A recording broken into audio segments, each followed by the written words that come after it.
Charan! Gandara! Ang puti. Ganda ng color, no? Ganda ng panigang.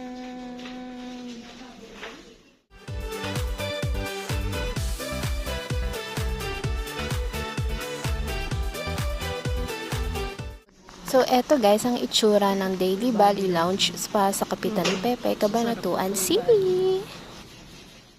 Kasama ko nga pala ang kapatid ko at ang kanyang sister-in-law.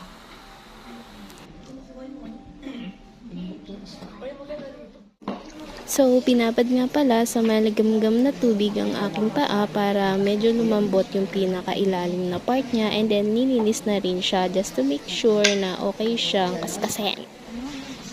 So, ayan, ini-start na siyang i-scrub para matanggal yung mga dead skin cells. Head, neck, and shoulder massage arm. 1 hour nga pala ang foot spa. So, if ever na matapos siya ng mga 30 minutes lang, ang mangyayari, meron kang massage na another 30 minutes. Wow, ang sarap niyan, guys. Grabe. Try nyo na dito. Hindi kayo ready? So, ayan, nilalagyan ng cream. Pampaputi daw yan. Parang ano yan yung nilalagay sa may pag inaahit, char.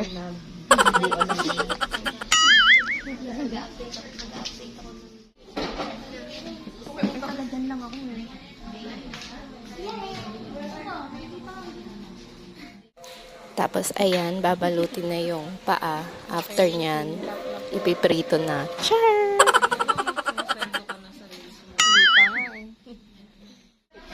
Ganun ba kakutin? Ganun ba kakutin at kailangan overnight? Okay lang.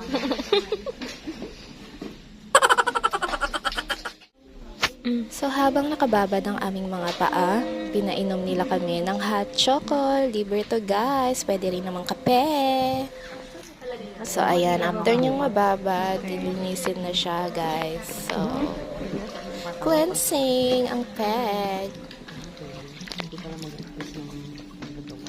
Uy, ang init. Sarap.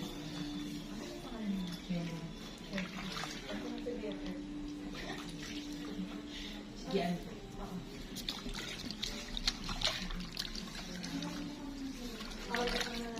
May pumuti, char.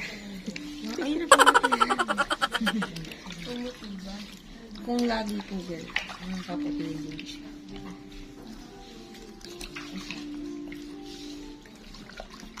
Ito monthly, no? Pag punasin mo na niya na mag-foods pa.